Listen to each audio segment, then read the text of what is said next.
Hola a todos, soy Óscar de las Heras y este es el podcast de loentiendo.com. Hoy domingo 19 de abril vamos a explicar cuánto se cobra de paro estando en un expediente de regulación temporal de empleo, en un ERTE. Es algo que ya han difundido todos los medios de comunicación. Sabemos, intuitivamente ya conocemos todos que se cobra el 70% de lo que vendría a ser el sueldo habitual, pero vamos a hacer algunas aclaraciones importantes, sobre todo en lo que se refiere a la existencia de unos topes mínimo y máximo a la hora de cobrar estas prestaciones, qué sucede cuando hay hijos y también cómo se ve en una nómina los importes que hay que tener en cuenta para saber lo que vamos a recibir de prestación y cómo interpretar las comunicaciones que nos envía el SEPE cuando informa de que nos han aprobado la prestación por desempleo. Creo que va a ser interesante. Así que sin esperar más, comenzamos. Comenzamos y lo primero que tenemos que analizar es la existencia de dos tipos de ERTES. Motivados por fuerza mayor en el caso del coronavirus, los ERTES de suspensión, en los que se suspende toda la relación laboral, y los ERTES de reducción de jornada, lo que se hace es que se trabajan menos horas de las que inicialmente tenía el trabajador como jornada habitual, y una parte de esas horas que se trabajan, las que se trabajan lo paga la empresa y las que no se trabajan lo paga el Servicio Público de Empleo. Es importante porque lo que se cobra de prestación es distinto en un caso que en el otro. Vamos a empezar por el ERTE de suspensión, es decir, cuando el trabajador deja de trabajar completamente, se marcha a su casa, la empresa presenta un ERTE y es el SEPE, el antiguo INEM, el que va a pagar la prestación. Bueno, en estos casos en lo que se cobra es el 70% del sueldo que cobraba habitualmente el trabajador. Para ser un poco más precisos técnicamente, lo que se cobra es el 70% de la base reguladora que tenía el trabajador durante los últimos 6 meses. Una de las particularidades que tiene esta prestación especial por los ERTE que ha aprobado el gobierno es que no se exige una antigüedad en cuanto a las cotizaciones. Es decir, el trabajador, aunque hubiera estado simplemente dado de alta 4 días, 10 días, un mes, podrá acceder a esta prestación por desempleo. Entonces, para los trabajadores que llevaban ya más tiempo en la empresa, más antigüedad, para calcular lo que van a cobrar de prestación por desempleo se toman los 6 últimos meses, y el resto de los trabajadores, si llevan menos de 6 meses, pues es ese periodo de trabajo en la empresa que llevasen el que se va a utilizar para calcular la media. Como decíamos al principio, lo que se va a cobrar es el 70% de las bases de cotización del trabajador. Pero matizando que existen una serie de topes mínimos y de topes máximos. Si queremos ver un caso práctico de cómo se calcularía esto, pues tenemos, por ejemplo, un cocinero que trabajaba en un restaurante que ha tenido que cerrar por causa del ERTE y se va al paro. Entonces, para calcular su prestación por desempleo, se toman las bases de cotización de los últimos 6 meses y se hace una media. ¿Qué es esto de las bases de cotización? Bueno, pues para el tema de los ERTE, lo que vamos a tomar, esto es un ejemplo de nómina, las cantidades que se va a tomar para calcular la media es lo que aquí en la parte de abajo vemos que aparece como base de cotización a la seguridad social. Es la base de cotización por contingencias profesionales. Ese es el importe que se toma para calcular la media de la prestación. En este caso, para este trabajador que vemos aquí en la nómina, voy a ampliarlo un poco. Para este trabajador sería 1.200. Aquí estamos, 1.172,24. Este sería el importe que se utilizaría para calcular sus medias. Se toman las de los últimos 6 meses, se divide entre los 6 y lo que nos da es un promedio. En este caso, pues este trabajador que estábamos hablando, tenemos que de promedio en los últimos 6 meses pues ha tenido unas bases de cotización de 1.200 euros. Para sacar el cálculo, que es el que utiliza el Servicio Público de Empleo, esos 1.200 de media se multiplica por los 6 meses, se divide por 180 días y lo que sacamos es una cantidad diaria que viene a ser la base reguladora. Es decir, la base reguladora, para entendernos, es lo que diariamente de media ha estado cobrando el trabajador durante los últimos 6 meses. Esa es la base reguladora. ¿Qué se cobra de prestación por desempleo? De prestación por desempleo se cobra el 70% de esa base reguladora. En el ejemplo que estamos viendo, el 70% de esa base reguladora, que hemos dicho que era 40 euros, será la cantidad que cobre el trabajador. En este caso, el 70% de los 40 euros serían 28 euros diarios.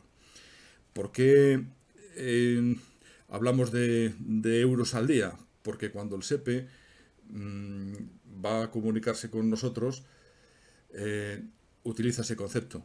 Utiliza el concepto de base reguladora diaria. Vamos a verlo en un ejemplo.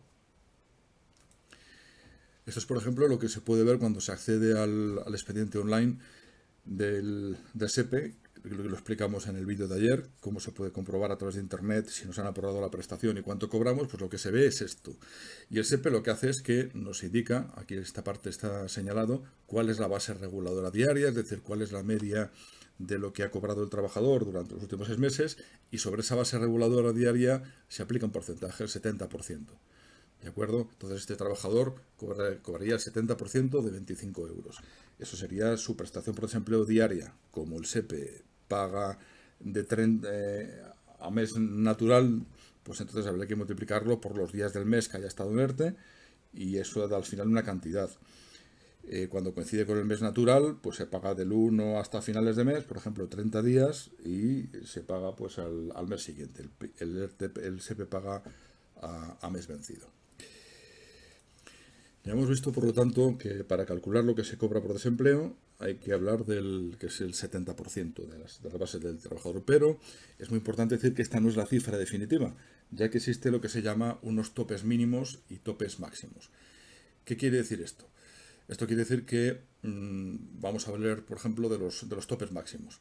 Esto quiere decir que un trabajador que tuviera en su empresa un sueldo muy alto, imaginemos que cobraba, vamos a vernos un extremo, 10.000 euros al mes.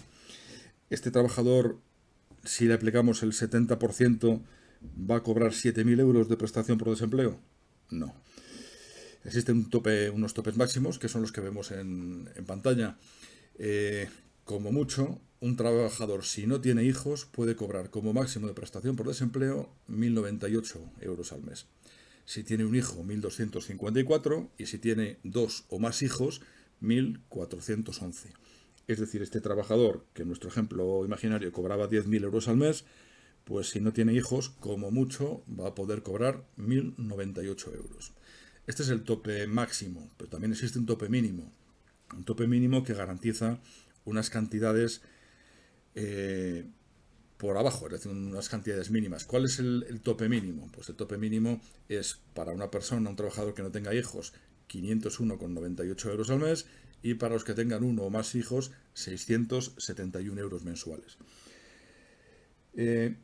Importante, estos topes mínimo y máximo son para trabajadores que hayan dejado de trabajar con un contrato a jornada completa. Es decir, si un trabajador tenía un contrato de media jornada, no se le aplica este tope. Habría que aplicar proporcionalmente el tope, reducido en este caso pues a un 50%. Es decir, los topes que vemos en estas cantidades son para trabajadores que han suspendido su relación laboral y que tenían un contrato a jornada completa. En los casos en los que hay parcialidad, hay que calcular el tope proporcionalmente. Con esto de los topes y los hijos y los ERTES, ha habido un gran revuelo en Internet. Hay muchos vídeos que hablan de el SEPE engaña a los trabajadores, no paga el complemento por hijos. Bueno, en un principio es cierto que hubo una confusión. Se dijo que todos los trabajadores iban a cobrar lo mismo, tuvieran o no tuvieran hijos, que iban a ser el mismo tope para todos, pero posteriormente el SEPE ha aclarado que se van a mantener los topes que favorecen a las personas, a las familias que tienen hijos, y ha emitido una nota, que podéis ver ahora mismo en pantalla. Ha emitido una nota en la cual comunica a los trabajadores que es muy probable que se produzcan errores en la aprobación de las prestaciones por desempleo en un primer momento porque no se hayan tenido en cuenta la existencia de hijos. Como hemos visto, los hijos influyen para que el tope máximo sea mayor y el tope mínimo también sea mayor. Entonces, lo que comunica el SEPE es: sabemos que es posible que haya errores en el cálculo inicial de las prestaciones por desempleo, pero no hace falta que el trabajador haga una reclamación en este momento. Somos conscientes de que existen estos errores y nos encargaremos nosotros de regularizar la situación para que efectivamente los trabajadores puedan cobrar su prestación por desempleo, incluyendo los complementos en caso de topes mínimos y topes máximos por hijo. Y este es el comunicado del director general del SEPE. Bueno, tampoco quiero alargarme mucho más, que ya ha salido un vídeo de más de 10 minutos. Trataré de hacerlos más breves. En la descripción del vídeo hay enlaces a este artículo y a más información para ir precisando un poco más detalles. Y lo que sí nos gustaría pues es que, si el vídeo ha parecido interesante, que os suscribáis al canal. Vamos a publicar un vídeo todos los días. Si nos dais al famoso like o al me gusta, pues tenemos la sensación de que vamos por buen camino y simplemente, pues, como siempre, esperamos que haya sido una información útil. Muchas gracias a todos y un saludo.